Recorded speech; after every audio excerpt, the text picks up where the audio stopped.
Há uma verdade simples, mas profundamente ignorada. O ser humano não nasce pronto, nasce puro. Toda criança carrega em si uma centelha de autenticidade, uma essência livre, silenciosa e verdadeira.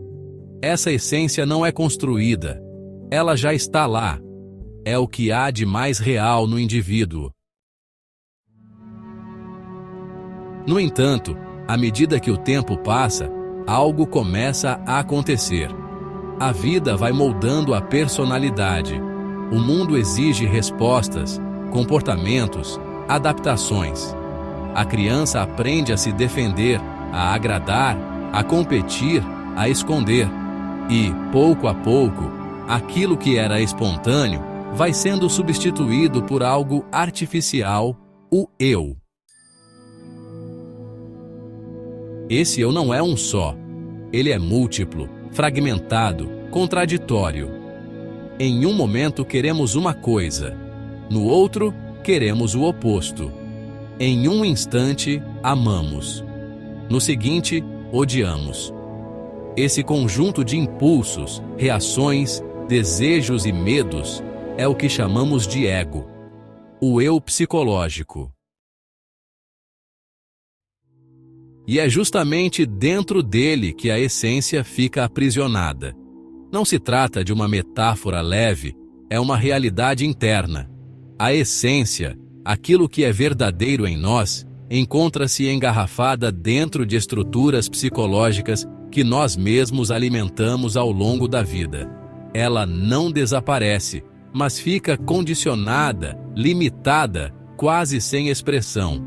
Por isso, é um erro pensar que o crescimento interior acontece de forma automática.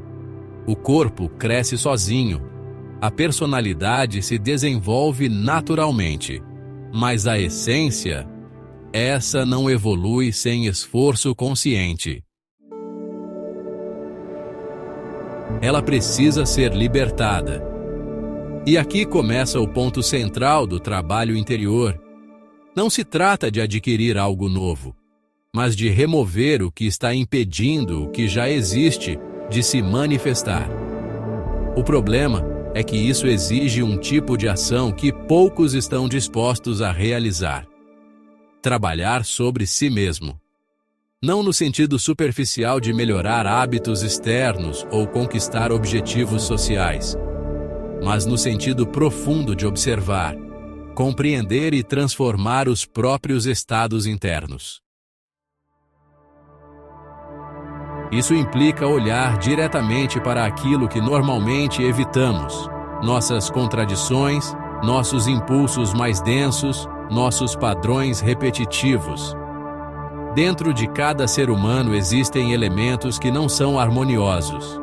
Inveja, orgulho, vaidade, medo, cobiça, ressentimento, maledicência, luxúria descontrolada. Esses aspectos não são acidentes. Eles fazem parte da estrutura do ego. E enquanto permanecem ativos, mantêm a essência aprisionada. Não é possível libertar o que é puro mantendo intacto o que o aprisiona. Por isso, o trabalho interior não é confortável. Ele não alimenta a autoimagem. Ele a desmonta.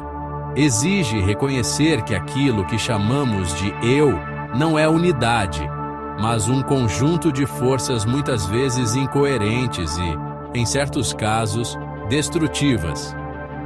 Exige também aceitar que grande parte do sofrimento humano não vem de fora, mas da forma como esses elementos internos reagem à vida. A transformação real começa quando o indivíduo para de se justificar e começa a se observar, sem fuga, sem máscaras, sem tentar parecer melhor do que é. Esse tipo de observação não é passiva, ela é ativa, lúcida, direta. Ao enxergar um padrão interno com clareza, uma reação de raiva desproporcional, um pensamento de inveja, um impulso de julgamento, cria-se a possibilidade de compreendê-lo profundamente, e aquilo que é profundamente compreendido começa a perder força. Esse é o início da dissolução do eu psicológico. Não se trata de repressão, nem de negação. Reprimir é empurrar para dentro. Dissolver é compreender a ponto de não precisar mais existir. Quando um elemento interno perde sua função, ele naturalmente se desintegra. E, à medida que isso acontece, algo começa a emergir. A essência. Ela não surge como algo espetacular ou místico no início. Surge como simplicidade, como presença, como uma sensação de clareza e leveza que não depende de circunstâncias externas. É uma forma diferente de perceber a vida, menos reativa, mais consciente. Com o tempo, essa essência ganha espaço, e com ela vem qualidades que não podem ser forçadas. Uma alegria sem motivo específico, uma paz que não depende de controle, uma forma de amor que não está baseada em carência ou posse. Essa transformação não acontece de um dia para o outro. É um processo, um caminho contínuo de morte e nascimento internos. Morte do que é falso, nascimento do que é real. Quando o eu psicológico enfraquece, a essência se expande.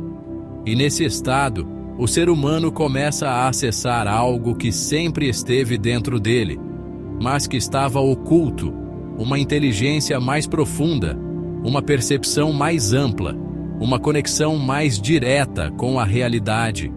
É nesse ponto que a vida deixa de ser apenas sobrevivência ou repetição.